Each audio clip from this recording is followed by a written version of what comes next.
Yeah. Yeah, bitch. I said it, bitch. You do it better than me. Yeah.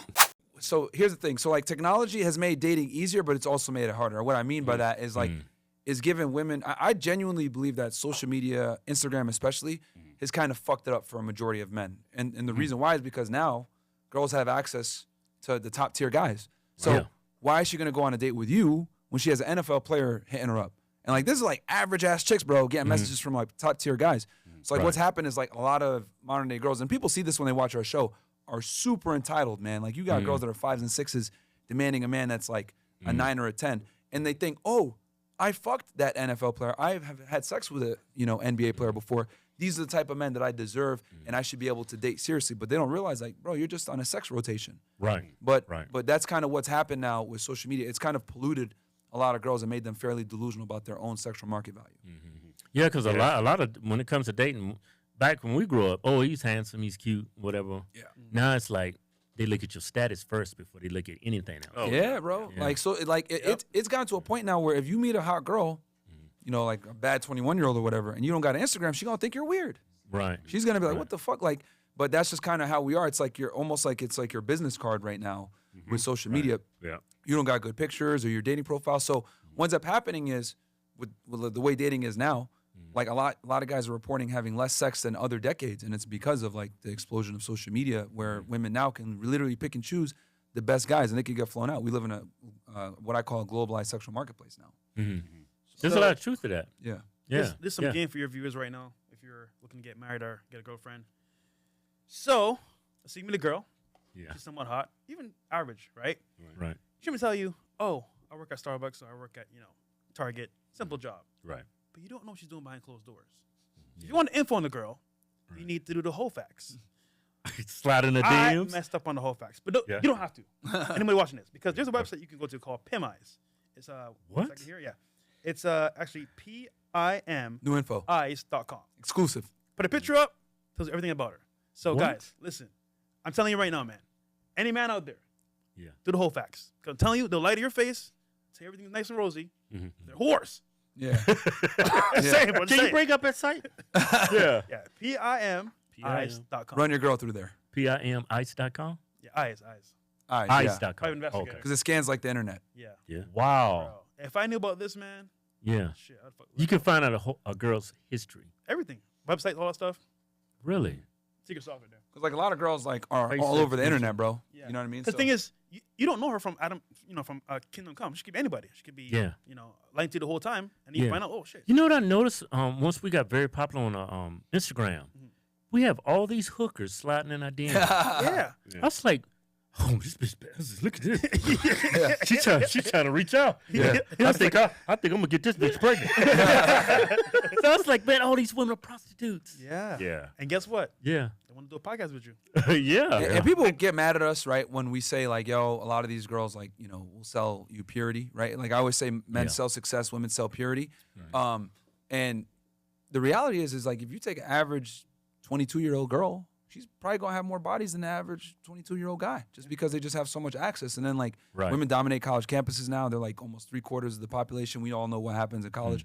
So like it's completely okay and normal for girls to sexualize themselves and be promiscuous in their 20s. As a matter of fact, it's encouraged. Oh, have fun in your 20s, then get married in your 30s. Yeah. And that's some of the most counterproductive advice you can give females, because what ends up happening is they go to school, they make this money, they become more successful, they increase their socioeconomic status and their ability to earn, and then what ends up happening is their thirst or their thirst for men goes up, like their requirements go up because they make a certain amount of money. But simultaneously, they don't know this, their value's gone down. They've gotten older, they've gotten fatter, right? Because let's be honest, you put on pounds as you age. Right. And men don't look at socioeconomic success the same way that women do. So like her value's going down. Yeah. Her value's going down while simultaneously her standards go up. So it makes it very difficult for women to find men. They estimated like by the next 10 years or so, over 50% of women are going to be single. And I believe that because we're probably already there now. Yeah. So What is when women become successful? They become so independent. Like when I became successful, I want someone to share it with. Yeah. But women, no, it's not like that. Especially among black women. Oh, I don't need a man. I got a job. I got a house. I got a car. Why I need a man for? Yeah. I was like, maybe companionship. Yeah. So here's the analogy I always like to use with guys, because that's a good one, right? Mm-hmm. So I've always said, like, because for men sometimes it's hard for them to understand, like, why do women operate like that, or for women it's hard to understand. I always say, like, as a dude, right? Let's say that you had a bad chick, right?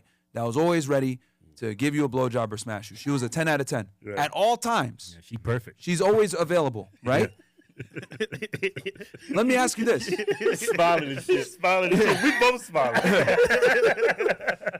If you had that chick always available to you, would you tolerate fuckery from women? Would you let a girl stand you up on a date? Would you let girls talk to you crazy? You wouldn't, right? Hell no. Like, man, I got this bad bitch right here. Fuck you, I got this girl sucking my dick every 10 minutes. Yeah, like, fuck you. That's exactly how women look at it when they got money.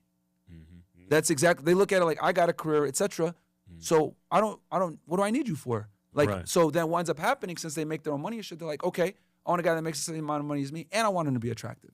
Right. You know, because they feel like they could demand more because of their socioeconomic status, but what they don't realize is that you really can't demand more because we don't give a fuck about that shit. We don't. Right. So, right. We making our own money. Yeah. They become the man that they wanted. So right. Now, why do they need a man? Right. Yeah. That's the number one problem, because we've interviewed almost 3,000 girls on our show, bro. People always say, y'all just bring OnlyFans bitches. No. We bring on doctors, lawyers, law enforcement, girls that work in marketing. Like, we bring on a bunch of regular girls. The thing is that people don't remember them because they're quiet. They don't talk as much as the fucking OF whores that we bring on. Yeah. So we had a doctor on literally like a week ago, 2 weeks ago. Right. And women like that, and they always talk about the struggles of trying to find a guy because they're making a bunch of money, they're successful, and to find a guy on their level is difficult, let alone find that guy and he's going to commit to her. Right. You know who the biggest mouths are the ignorant chicks. Yeah. They never shut up. Kevin Samuels used to say that all the time. Yeah. Yeah. And black women hated him. Yeah. For telling the truth. You tell the truth. Because they're, and just keep it 1,000, because like let's keep it a million, right? Mm-hmm. Most black children grow up in fatherless households. Right. Right? Mm-hmm. So when you grow up as a black girl, right, in a household with just your mom, and she's constantly telling you niggas ain't shit, right? And then you grow up and all your friends also don't have dads, and they're also saying niggas ain't shit. Right. And then you're dealing with dudes that don't have a dad, that don't have traditional masculine traits. They're being effeminate. They're being, they're going to jail, etc. They're doing all stupid shit. And they're perpetuating that stereotype about, black dudes being, deadbeat dads or whatever the fuck. And you just grow up around that all the time. And then you listen to rap music where they're saying niggas ain't shit, etc. And there's this continual perpetuation of like shitting on the black man in the black community. Right. You say, I don't need no man. I'm strong and independent. And then you listen to Beyonce, who I think she fucking brainwashed a bunch of women saying, I'm Miss Independent, blah, blah, blah. Yeah. But what they don't know, and I talked about this in my book, is Jay-Z cheated on Beyonce and she didn't fucking leave. Why? Because, in her song, I Can Have Another You in a Minute. No, you can't, bitch. There's only one Jay-Z. Right. But there's plenty of girls that look better than you, that are younger than you, that Jay-Z could go ahead and replace you with. And it's not until women get older that they realize, damn, I am replaceable. But they don't realize that, early enough. Right. So I think that's kind of the issue, especially in the black community, where there's just a lack of respect for the male authority figure in general, because they grow up all day with their mom saying niggas ain't shit, you don't need a man, strong, independent. And no other race I don't see is prevalent in the black community. Nah, it's a black problem. Let's we were lucky we had a dad. I didn't even notice this stuff growing up, but all my friends that I grew up with, I never seen their fathers. All of them went to prison. All of them went to jail.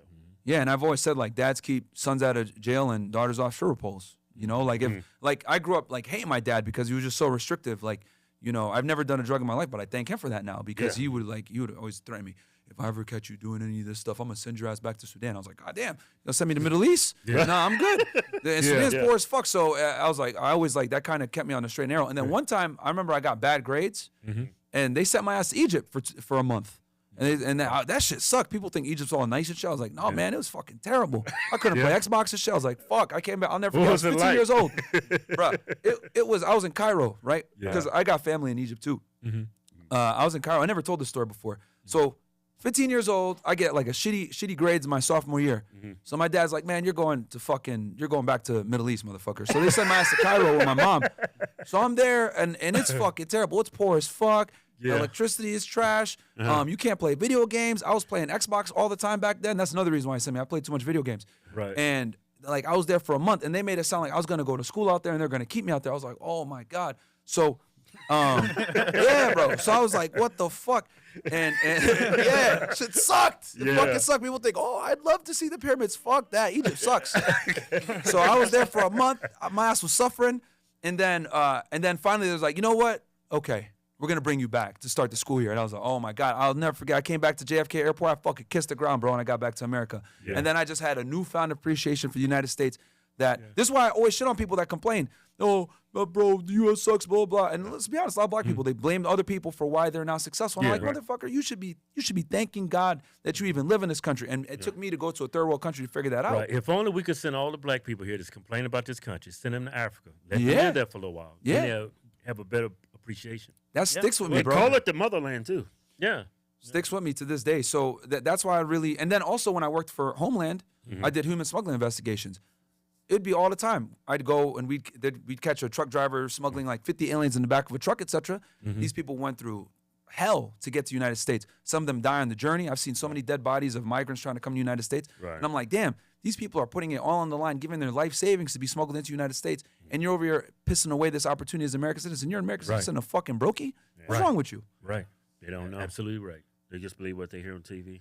Yeah, so that's why I'm like so appreciative of like being. I was born in the U.S., but like I'm so appreciative of being an American citizen. And my parents always used to yell at me like, "I came to this country, I brought you here.